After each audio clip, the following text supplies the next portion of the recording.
სახელიდან მამისათა და ძისათა და სულისა წმინდისათა ჩვენთან არსმევთ.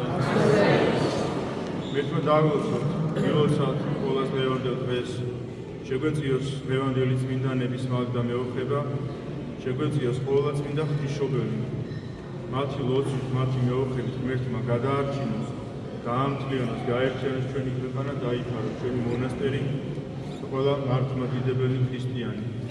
დღეს ჩვენ წავიკითხეთ იოანეს სახარება, სადაც მაცხოვარი ჩვენი იესო ქრისტე ესაუბრება ბოლო ლოცვა წარმოსდგა ღვთის წინაშე, როდესაც ბოლო ლოცვა იმ მხრივ, რომ როდესაც ავედრებს უკვე თავის მოწაფეებს, მამა ღმერთს და ეუბნება, რომ ესე ყოველი მომენტს მე შენ და სანამ ამ სოფელში ვიყავიო, მე ვცევდიო, ვიცავდიო მაგათო და ამის შემდგომ შენ უნდა დაიცვა ისინი. საოცარი ერთგულება და საოცარი სახურება გამოიჩინა ამ ქვეყანაზე მოვლენებიდან მის ჯვარცმამდე უფალმა ჩვენმა იესო ქრისტემ. და მისი ცხოვრება უნდა იყოს მაგალითი თითოეული ჩვენგანისთვის. თუ როგორ უნდა ემსახურო უფალს, თუ როგორ უნდა ადიდო უფალი, როგორ უნდა ვადიდოთ უფალი და ჩვენი ცხოვრების რა უნდა გავაკეთოთ იმისთვის, რომ უფალს ვემსახუროთ მთელი ჩვენი ცხოვრების მანძილზე, იმიტომ რომ თითოეული ქრისტიანის ვალდებულებაა სახურება ღვთისა და სათნოებოდ ღმერთს ჩვენი ცხოვრებით. ამისათვის აუცილებელია, რომ ადამიანმა, რომელიც შეუდგება ქრისტეს და მიიღებს ქრისტეს ნათელს, რომელიც გააცნობიერებს, რომ ამ ქვეყანაზე მარტო წამიერად არ ვართ მოსული, რომ საუკუნო ცხოვრებაში გადასვლა ხდება ადამიანის, ამისი ძალიან ბევრი მაგალითი გვაქვს წმინდა მამების ცხოვრებიდან, ჩვენს გვერდით ყოფილი ღირსი მამების ცხოვრებიდან, რომლებმაც დაგვანახეს, რომ მართლაც არ მთავრდება ამ ქვეყანაზე ცხოვრება, იმ დროს, როდესაც ადამიანი გარდაიცვალა, რომ მისი სული განაგრძობს საუკუნო ცხოვრებაში სიცოცხლეს. ადამიანმა უნდა იმუშაოს საკუთარ თავზე, უნდა შეიცნოს საკუთარი თავი, რა თქმა უნდა, ღვთის სადიდებლად და ღვთის მსახურებისათვის. როგორ უნდა განვადიდოთ უფალი ჩვენი ცხოვრებით, რომ ადამიანი უნდა ეცადოს, რომ მის გონებაში არ შემოვიდეს რაიმე სხვა აზრი, რაიმე სხვა გონება, ფიქრი, რომელიც მას განაშორებს ღვთის ნების აღსრულებისაგან. ყოველთვის უნდა ეცადოთ, რომ სადაც თქვენს ფიქრებს, როდესაც შემოდის ფიქრები თქვენს გონებაში და სადაც მთავრდება ადამიანის მიმართ სიყვარული და ქრისტეს მიმართ სიყვარული და უკვე იწყება სხვა ფიქრები, სხვა ბნებები, სხვა გრძნობა, შური ადამიანის მიმართ, აი აქ უნდა გაჩერდეთ. ეს უნდა თქვათ, რომ ეს არ არის ღვთიური, ეს არ არის ღვთისა. რომ აი ამ ფიქრებით და ამის აღსრულებით, რომ ჩვენ არ ვემსახურებით ღმერთს, რომ ჩვენ არ ვართ ქრისტიანები. უნდა იცოდეთ, რომ სადაც მთავრდება სიყვარული თქვენს ფიქრებში, ადამიანის მიმართ კეთილის გაკეთების სურვილი სადაც მთავრდება, აი იქ იწყება უკვე ბოროტის ფიქრები და იქ იწყება უკვე ბოროტის ნება ჩვენში, რომელიც გვაიძულებს და ხშირად ვემონებით მას და ხშირად ვარდებით ცოდვაში. საკუთარ თავს როდესაც ვავნებთ და ვარდებით ისეთ ცოდვაში, რომელიც საკუთარ თავს ვნებს,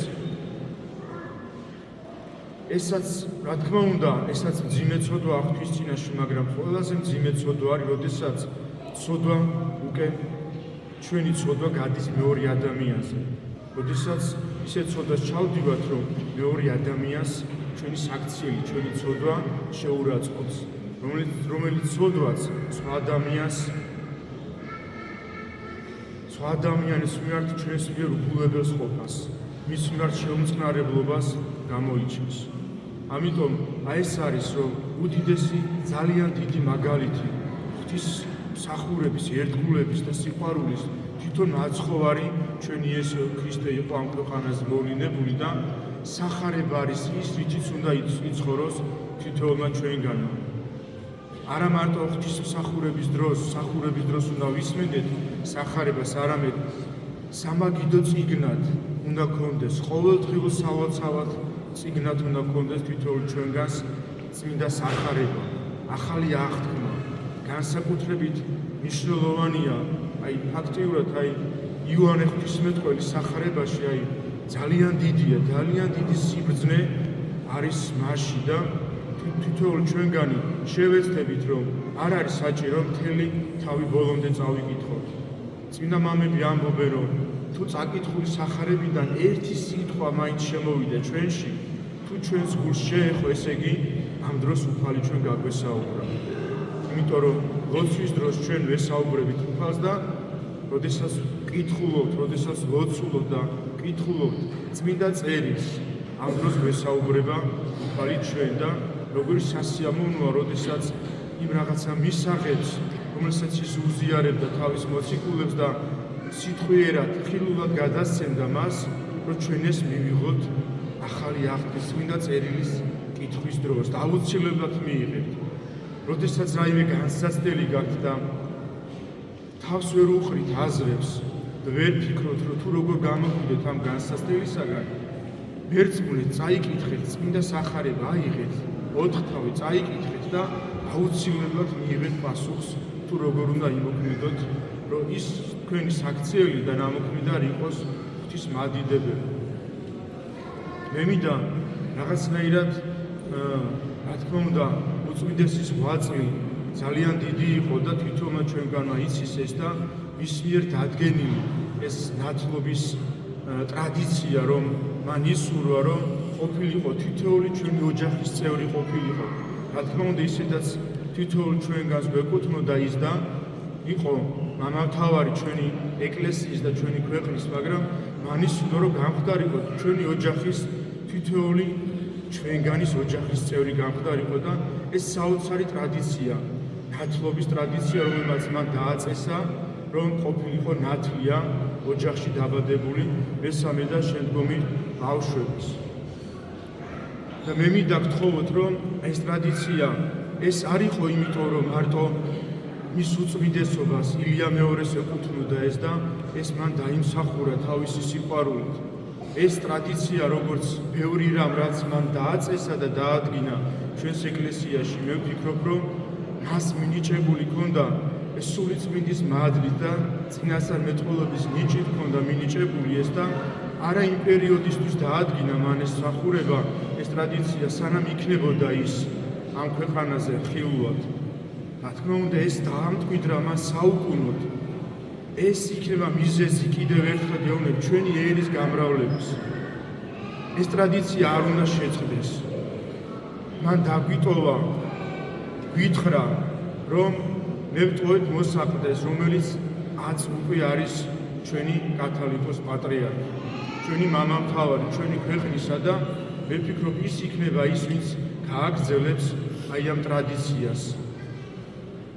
რა თქმა უნდა, უწმიდესმა ჩვენმა პატრიარქმა ილია მეორემ სიყვარულით მისდამი დიდი ხნის მანძილზე მსახურების გამო მოისურვეს ადამიანმა, მაგრამ ვერწმუნეთ, რომ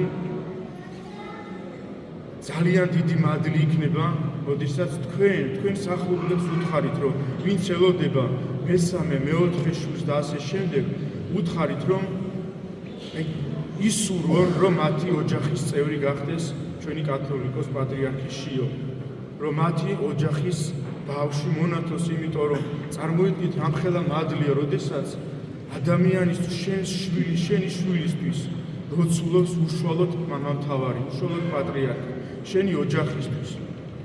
ეს ტრადიცია იმიტომ არ არის, რომ მარტო მოინათლა ბავშვი და რაღაცა პერიოდი თქვენ იცით, რომ უამრავი რაღაც შეიქმნა ამის გარშემო, ბავშვებთა 1000 მრავალგვარი მსახურება დააწესეს.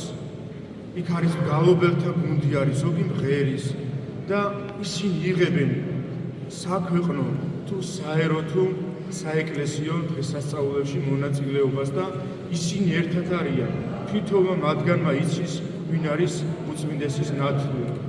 ეს ტრადიცია უნდა გაგრძელდეს, იმიტომ რომ ეს ერთობა არ უნდა დაიკარგოს.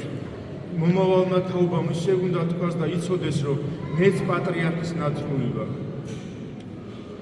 თვითონმა ჩვენგანმა უნდა იცოდეს, რომ მისთვის, მისი ოჯახისთვის ილოცებს ახალი პატრიარქი და მამამთავარი. ეს ძალიან დიდი მადლია და ნუ იტყვით ამ მადლზე უარს, ნუ იტყვით, იმიტომ რომ ეს არის ის, რაც ჩვენს ქვეყანას ჭირდება. ჭირდება მეტი ლოცვა, ჭირდება მეტი გვერდში დგომა, ერთგულება და სიყვარული.